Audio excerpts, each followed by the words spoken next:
Very good morning, all of you. My name is Alok Kumar Rajput उर्फ Acharya ji. I am from Acharya S. और स्वागत करता हूं मैं आपका अपने चैनल पर जिसका नाम है आचार्य एस. और यह वीडियो हमारी लेक्चर नंबर 4 रहेगा.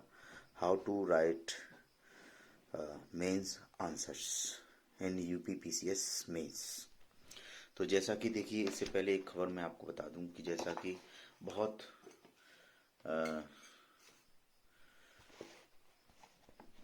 चर्चाएं चल रही हैं कि भाई क्या कट ऑफ रहेगा, क्या नहीं रहेगा, कितने क्वेश्चन सही होने चाहिए. तो आप इससे व्यथित न हो बिल्कुल भी. ये चर्चाएं हमेशा चलती रहती हैं. कुछ लोगों ने आपत्तियां दर्ज की हैं 10-12 प्रश्न पर, 15-15 प्रश्न पर आपत्तियां दर्ज की गई हैं और साक्ष्य भी मौजूद किए गए हैं. तो अभी कुछ कहना अनिश्चितताओं को जन्म देना है. So don't believe in these rumours. आप अपनी तैयारी में लगे रहिए, क्योंकि बहुत जल्द अगले साल में हो सकता है जनवरी फरवरी तक आपका मेंस हो जाए. और क्योंकि 2025 का भी मेंस इन्हें प्री कराना है, तो इनकी कोशिश ये रहेगी आयोग की कि जो यूपी एससी का जो मई में पेपर है उससे पहले कराएं, या फिर अगर व्यवस्था नहीं बन पाती है तो जून में ये पेपर करा दें प्री का. तो अगर प्री जून में हो रहा है तो आपका मार्च, जनवरी, फरवरी, मार्च या अप्रैल में हो सकता है कि आपका ये पीसीएस मेंस हो जाए. तो समय कम है, तैयारी ज़्यादा करनी है. अगर आप किसी भी तरीके 75-80 क्वेश्चन आपके सही हैं काटा पीटी करके, तो आप समझ लीजिए कि आप तैयारी कर रहे हैं और आप समझ लीजिए कि आप मेंस लिख रहे हैं. ठीक है, क्योंकि 15 से 20 हज़ार लोग हो सकता है कि मेंस लिखें, और इतने ज़्यादा लोग क्वालिफाई होना बहुत मुश्किल है. 20 हज़ार मुश्किल नहीं होंगे, क्योंकि इस बार जो असली खेल हुआ है वो सी सेट का हुआ है. सी सेट में लोगों ने आसान मतलब पेपर अच्छा बना दिया आयोग ने. और जिसने तैयारी नहीं की, जिसे हिंदी नहीं आती है, जिसे मैथ नहीं आता, रीजनिंग आती, तो वो इसमें फेल हो गया. तो कुल मिला के बात ये है कि अगर आप सी सेट 1 में और 2 में दोनों में पास हो रहे हैं, 2 में तो क्वालिफाइंग है, अगर आप क्वालिफाई हो रहे हैं तो आप पास हो रहे हैं.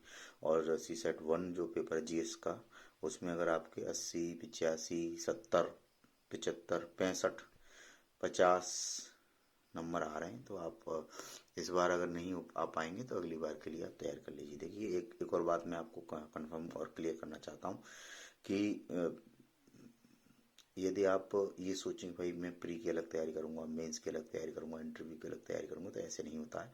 आयोग के जितने भी पेपर हैं, पीसीएस के, यूपीएससी के, काफ़ी समय से अनुभव रहा है मुझे. लगभग 2016 से लगातार मैं इस फील्ड में हूँ और आपको जानकारी भी देता हूँ.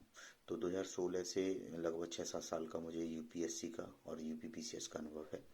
तो मैं अपने अनुभव के आधार पर आपको ये बता सकता हूँ कि आपको इस चक्कर में नहीं पड़ना. आपको एक व्यवस्थित तैयारी करनी है. और अगर कोई ऐसे कहता है कि भाई मैं 1 साल में तैयारी करके आईएएस बन गया या एसडीएम बन गया, तो हो सकता है वो ज़्यादा होशियार हो, या फिर ये हो सकता है कि वो पहले से तैयारी कर रहा हो, उसने अटैम्प्ट बाद में दिया हो. लेकिन अगर मुझसे पूछा जाए तो 2-3 साल इसमें अच्छे से लग जाती हैं, अगर आप अच्छे से पूरी सीरियस होकर तैयारी करते हैं. तो आइए आज हम पेपर सेकंड सामान्य अध्ययन का, जो जिसे हम पॉलिटी भी कहते हैं और गवर्नेंस से रिलेटेड भी क्वेश्चन पेपर होता है. देखिए, जैसे कि मैंने आपको पहले भी बताया है कि यूपीएससी और यूपीपीसीएस का सिलेबस पहले 2-3 साल पहले सेम था.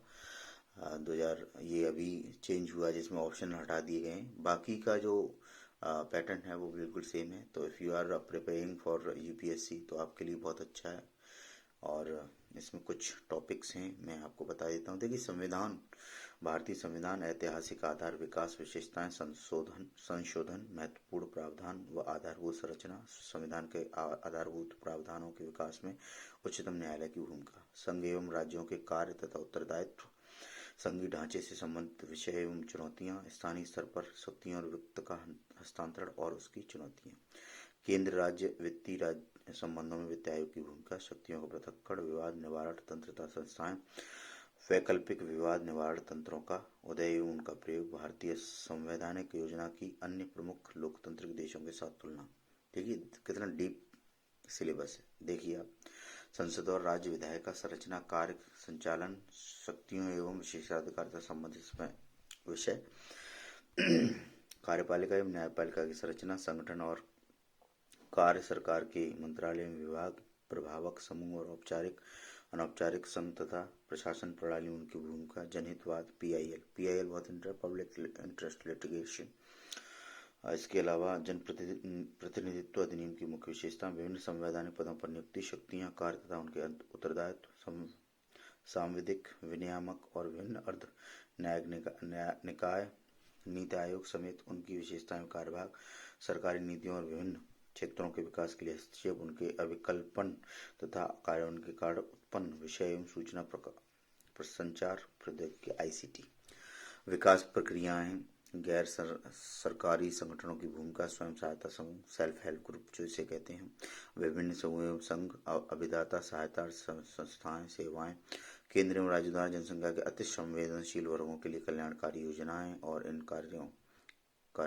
योजनाओं का कार्य निष्पादन एवं रक्षा एवं बेहतरी के लिए गठित तंत्र, स्वास्थ्य, शिक्षा, मानव संसाधनों संबंधित सामाजिक क्षेत्र, सेवाओं के विकास एवं प्रबंधन से संबंधित, गरीबी और भूख से संबंधित विषय एवं राजनीतिक व्यवस्था के लिए इनका निहितार्थ, शासन व्यवस्था, पारदर्शिता, जवाबदेही के महत्वपूर्ण पक्ष, ई गवर्नेंस, अनुप्रयोग, मॉडल, सफलताएं, सीमाएं और संभावनाएं, नागरिक चार्टर, पारदर्शिता एवं जवाबदेही और संस्थागत एवं अन्य उपाय, लोकतंत्र में उभरती हुई प्रवृत्तियों के संदर्भ में सिविल सेवाओं की भूमिका, भारत एवं अपने पड़ोसी देशों से उसके संबंध, द्विपक्षीय, क्षेत्रीय और वैश्विक समूह और भारत से संबंधित और भारत के हितों को प्रभावित करने वाले करार, भारत के हितों एवं अप्रवासी भारतीयों, विकसित तथा विकासशील देशों की नीतियां तथा राजनीतिक का प्रभाव, महत्वपूर्ण अंतर्राष्ट्रीय संस्थान, वेरी इंपॉर्टेंट क्वेश्चन टॉपिक, संस्थाएं और मंच, उनकी संरचना, अधिदेश तथा उनका कार्यभाग, उत्तर प्रदेश के राजनीतिक, प्रशासनिक, राजस्व एवं न्यायिक व्यवस्थाओं की विशिष्ट जानकारी, क्षेत्रीय, प्रांतीय, राष्ट्रीय और अंतर्राष्ट्रीय महत्व के सामसाहिक घटनाक्रम।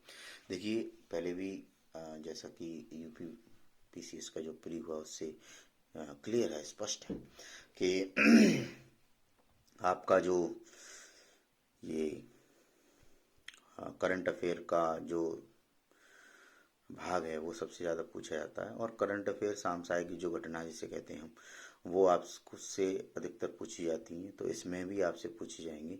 अब किस तरीके के क्वेश्चन आते हैं, मैं 2-4 क्वेश्चन जो पिछले साल मेंस में पूछे गए वो मैं आपको बता देता हूँ कि कौन कौन से क्वेश्चन है और कैसे आपको अप्रोच करना है। यही हमारी वीडियो का उद्देश्य है कि जितने भी भाई और बंधु और बहन लोग और जो लेडीज जेंटलमैन जो जितने भी लोग दे रहे हैं इसे मेंस को, तो वो ये समझ जाएं कि किस प्रकार के प्रश्न आते हैं और उनकी रूपरेखा हम कैसे बनाते हैं।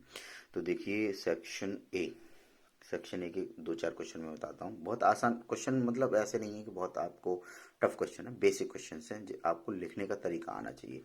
फॉर एग्जाम्पल पहला क्वेश्चन है, प्रस्तावना को भारतीय संविधान का दर्शन क्यों कहा जाता है। कितना अच्छा क्वेश्चन है और इसको क्वेश्चन को कैसे लिखा जा सकता है। तो देखिए प्रस्तावना शब्द का तात्पर्य संविधान के परिचय तथा आमुख से है। यह पंडित जवाहरलाल नेहरू द्वारा प्रारूपित और संविधान सभा द्वारा स्वीकृत उद्देश्य प्रस्ताव पर आधारित है। भारतीय संविधान की प्रस्तावना में संविधान निर्माता ने उन मूल्यों, आकांक्षाओं और लक्ष्यों को चित्रित किया है जिन्हें भारतीय संविधान प्राप्त करना चाहता है। उसके बाद कि भाई भारतीय संविधान का दर्शन क्या है, तो एक चार्ट इन्होंने बना दिया है जिसमें प्रस्तावना का दार्शनिक पक्ष, हम भारत के लोग भारत को एक संपूर्ण प्रभुत्व संपन्न समाजवादी संप्रभुता, समाजवादी पंथनिष्ठ लोकतंत्रात्मक, ये इस तरीके से उन्होंने पूरी सारी चीज़ें दी हैं। तो ये आप मेंशन करते हैं जो हमारा भारत का प्रस्तावना है उसमें जो 3 जो न्याय दिए गए हैं उनको आप लिख सकते हैं, और टोटल ये 5 के सोशलिस्ट, सेकुलर, डेमोक्रेटिक, रिपब्लिक, तो ये चीज़ आप लिख सकते हैं 3-4 जो है। इसके अलावा मूलभूत दर्शन कहाँ से कौन सी चीज़ ली गई है ये लिख सकते हैं। लोकतांत्रिक गणराज्य है हमारा, ये एक ऐसी प्रणाली के प्रति प्रतिबद्धता जिसमें लोग अपने प्रतिनिधियों का चुनाव करते, पार्लियामेंट्री सिस्टम है।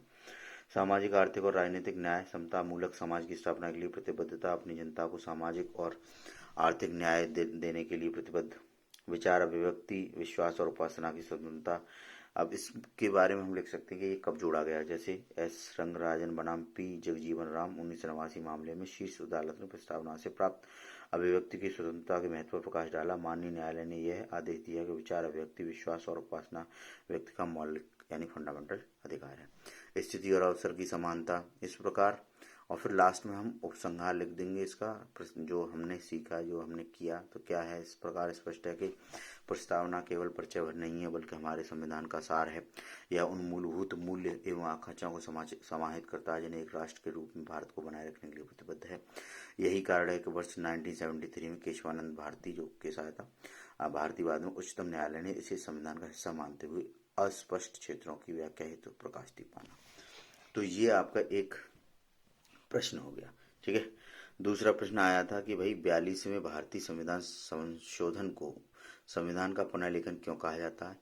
इसी प्रकार एक था कि न्यायिक सक्रियता के 3 दोषों का वर्णन कीजिए।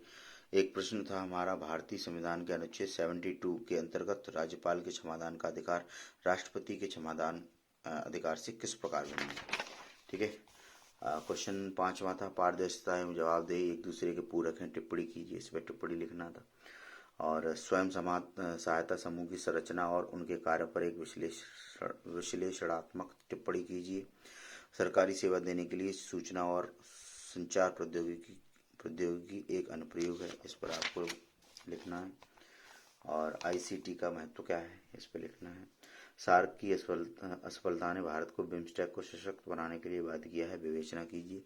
जो टॉपिक दिए हैं उसी से संबंधित करंट अफेयर से लगे हुए ये टॉपिक आते हैं, जिसमें अगर आपको पता है कि अब आपको यही नहीं पता कि भाई बिम्स्टेक क्या है, तो आप ये समझ लीजिए कि आप तो अच्छे से तैयारी नहीं कर रहे।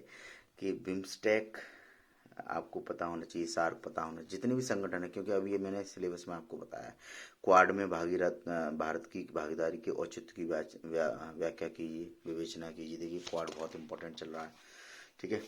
और G20 में भारत की अध्यक्षता का क्या महत्व। अभी देखो भारत ने क्या कहते हैं अध्यक्षता की G20 की, तो उसका क्या महत्व है, ये सारी चीजें। हाँ जी, ये हो गया सेक्शन ए। सेक्शन बी के कुछ क्वेश्चन देख लेते हैं। प्रधानमंत्री की बढ़ती, ये गवर्नेंस से संबंधित होगा।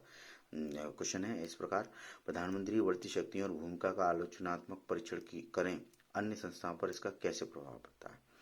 तो ये इसमें ऐसा कोई कुछ खास नहीं है कि आपको ये रटना है। आप एक निष्पक्ष तटस्थ होते हुए अगर आंसर लिखेंगे किसी, जैसे आप हर इंसान एक पॉलिटिकल पार्टी को सपोर्ट करता है, तो उस समय जब आप when you are writing an answer, so don't tilt to a party, ठीक है। अगर आपको मोदी जी बहुत अच्छे लगते हैं, फिर भी इसका मतलब ये नहीं है कि आप उनकी तारीफों के कसीदे बांटते हैं। आयोग बिल्कुल निरस्त कर देगा। एक तटस्थता प्राप्त करते हुए एक ऐसा आंसर आपको लिखना है जिसमें कि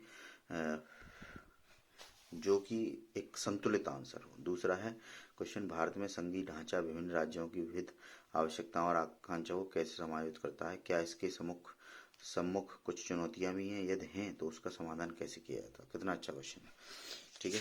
इसके अलावा विवादों के समाधान के लिए हाल में वर्षों में कौन कौन से विकल्प तंत्र उभरे हैं, वे कितने प्रभावी सिद्ध हुए हैं। नेक्स्ट है आपका, भारत में लोकतांत्रिक प्रक्रिया के सुदृढ़ीकरण में सिविल सेवकों की भूमिका को स्पष्ट करिए। ये बहुत कॉमन क्वेश्चन है, अधिकतर पूछा जाता है। नेक्स्ट है, उत्तर प्रदेश में स्वास्थ्य सेवाओं के प्रबंधन के संबंधित विभिन्न पहलुओं की व्याख्या कीजिए। नागरिक अधिकार पत्र क्या है, सिटीजन चार्टर जो होता है, नागरिकों के कल्याण में इसकी क्या भूमिका है, ठीक है। नेक्स्ट है, भारत विश्व के नेतृत्व के लिए तत्पर है, इस कथन की विवेचना कीजिए। तो इसमें भारत ने जैसे G20 की अध्यक्षता की, उसके बारे में आप लिख सकते हैं। लोकतंत्र में जब कोरोना आया था, उसमें भारत का बहुत अहम रोल रहा था। उसने बहुत सारी दवाइयाँ भेजी थी। सार्क जैसा संगठन है, G20 में अध्यक्षता कर रहा है। ये सारी चीज़ें आप इसमें पॉइंट वाइज लिख देंगे, बहुत अच्छा रहेगा।